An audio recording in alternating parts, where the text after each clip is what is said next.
Hello everyone, and thanks for having me. Thanks for letting me come and hear about some of the projects and be able to share a bit about the project I'm leading and the potential that could be in that. So Habitat is the name of it. Here's a lot of text. I'll go back. I'll come back to that. Anyway, so it's a fairly new project, but what's really exciting about it is that it is citizen-started. So it's the goal to create a knowledge and dialogue center about wild nature and people, and the interactions between, and all of the dilemmas and conflicts and problems that happen, and joys and that happen when humans and nature and wildlife sort of coexist in the same space. Going here. So we are based in the western part of Jutland, west of Holstebro. For those of you who know what it is, that is in Idom Rosted. And it's, as I mentioned, it's founded by the local citizens organization, so it's actually a borgerforening that has made the initiative, and in that way it means that it's sort of by the people for the people, and that's also why I think that the citizen science is a really interesting link to make. It has a background where the idea actually initiated from a type of citizen science collaboration with Hans Peter and Katrine and their wolf dialogue project. I'll come a bit back to it, and they're here as well and can also answer questions. So I think it's really interesting that it has actually a history of this collaboration with the local community and researchers, and still that it's citizen driven. So our goal is we want to facilitate dialogue and also up-to-date knowledge about these topics with potential conflicts of interest. With that, we want to create a better understanding in the population about what are these conflicts about, and also a better understanding of management strategies and wildlife behavior and so forth, and what are like the decisions and the priorities, why are they made as they are made, but also to create a space where there can be a closer link and a better communication between people within of nature and the people administrating and researching in it. And with that, we also want to improve the understanding and basically also have increased social cohesion as a sammenhængskraft also in the communities and in the country as a whole. So this connection we hear about between urban and rural, the connection between science and normal people, so sort of seeing, can we create a meeting space where we meet each other in øjenhøjde, like face to face. Yes, blah, blah, blah, yeah. So examples of topics where it started was with the wolf dialogue project. So it was about the sort of the wolf coming back to Denmark and the insecurity it created, especially in these rural areas where it settles. We've worked with the naturnationalparker, so the nature national parks, which also creates a lot of tension, but also there's a lot of myths and misunderstandings. And it's also, I would say, like there's a big focus on nature and biodiversity, but I personally believe that there's a strong need for citizen opbakning or support for these initiatives to sort of be a success. Then there's like something like the salmon and the beaver and the cormorant, the scow, sort of a classic conflict of interest between different species. Some species we tend to like more than others. A lot of people like the fishing for the salmon, for instance, but then also saying, so how do we balance these things? How can we create a better understanding? Also so that we don't have fights between different groups, but can have a better understanding. Agriculture and biodiversity is also where you can have a potential conflict, but also saying, okay, but what could be new ways or different ways of looking at this topic, and maybe we could actually discover something or like a better solution. These are some of the examples of what we've done so far. This project has been running since February this year, but we are very event-based. First thing was about hvilken natur vil vi have, so sort of creating a dialogue about what kind of nature do we even want.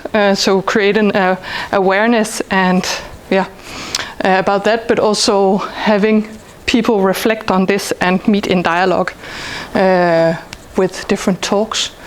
And we had the topic here, which was about the Nature National Park. It was part of the høringsperiode, so the public where you could give back your opinion. So also saying how can we actually support the democratic process going on by facilitating open dialogue meetings that would also appeal to a broader public than only those writing long letters for the newspaper or sending in on a portal or something like that.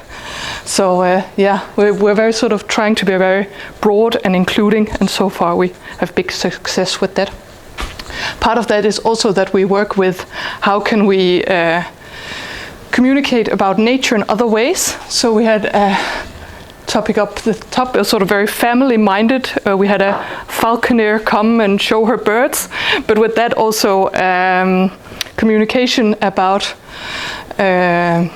predatory birds and ecosystems and how it's all connected, right? So sort of trying to link that where we appeal to a broad public and still adding some of the reflection and all of this into it. Yeah, and we're doing a thing about red deer, which is also sort of a guided tour in nature, sort of appealing to maybe a different audience than would normally go in their rubber boots, serving some nice food and, creating a warm atmosphere, but also creating space for dialogue and reflection and to sort of meet other people, other opinions than you would normally do, right? So, like I would say the core of our work is these sort of bigger dialogue meetings, but we're also experimenting with how can we work with more sort of sensoric, sensory way of learning and opening our minds to new knowledge. Yeah. These are just to show some pictures of like the first meeting we had. We were 160 people in the sort of local space. And we had, nice food and drinks and good conversations, and sort of it's a serious topic that can really get people up arguing.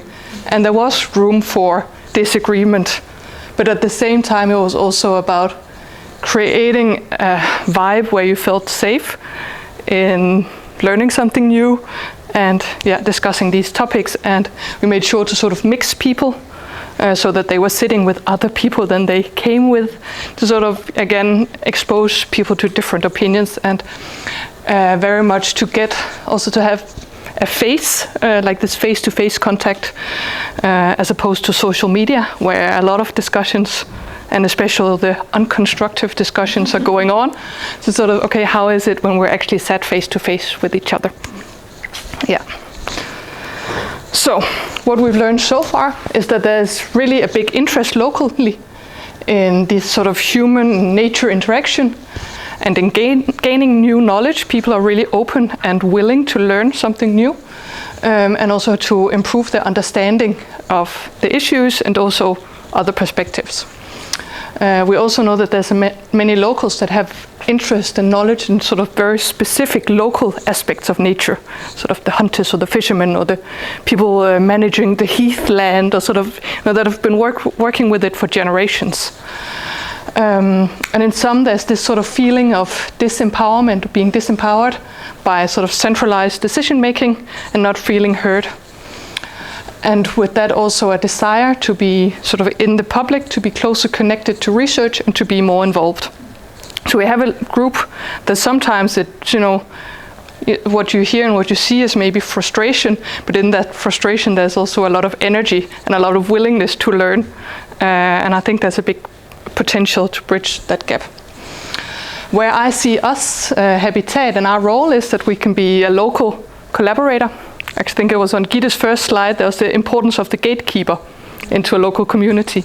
I see we can be that, and a facilitator to establish a connection between researchers and the local communities, We are well connected to local citizen associations in the area and several sort of the more nature-focused organizations, hunters, fishermen, naturfredningsorganisation, and so forth. So to be that sort of local link and connector and to facilitate some of the connection. And with that said, we're also very open to what kind of projects. I have some suggestions, but obviously I don't know what you're working on and what you're interested in. But also, if you could see some potential, let's have a chat and I'll see what I can do and help, because I have a big network. And in the group, there's a big network of people interested in bridging this gap. So just to sort of show you a bit more where we're at. Holstebro is there. Now I'm just assuming that you know where Holstebro is. You have Aarhus and then you go west, and that's the west coast. A bit outside of there is Idom. We have Stråsø Naturnationalpark is already on its way. Husby is coming closely. Klosterheden has wolves and beavers and a lot of other interesting animals living there. Close by Idom, and Vemp is also Storå that has a lot of salmon fish, and there's been a big focus on reintroducing salmon and establishing areas for them. Yeah, yes. And some of the ideas, and this is mainly me coming up with ideas, just to be honest about that, but there's the two tracks. So one is about monitoring, gathering data. So maybe doing monitoring related to the NNPs, gathering data about what is the impact on biodiversity. I know that the local Naturstyrelse is very interested in that. Monitoring streams, fish, different species related to heath. We have a very visionary local ecologist, ecological farmer that works a lot with biodiversity related to agricultural production with pigs. Could there be, seeing what could be a best practice within the field?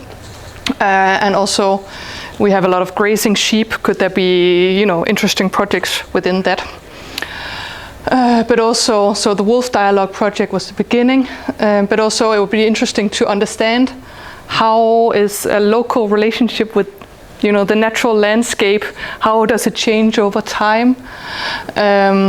What is the impact of nature on the quality of life? What is the importance? What happens when it changes? At the moment we have a lot of windmills and solar cells, solar voltaic things coming up, which personally I'm yay, green energy, but at the same time, how does it change the landscape and how does it affect communities, people over time living there?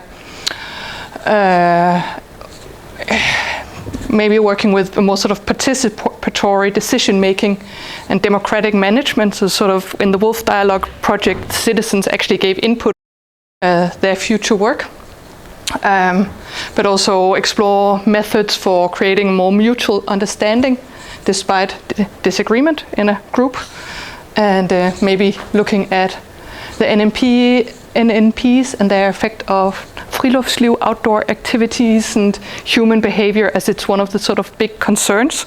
So it would be interesting to sort of study that. Anyways, these are some of my thoughts.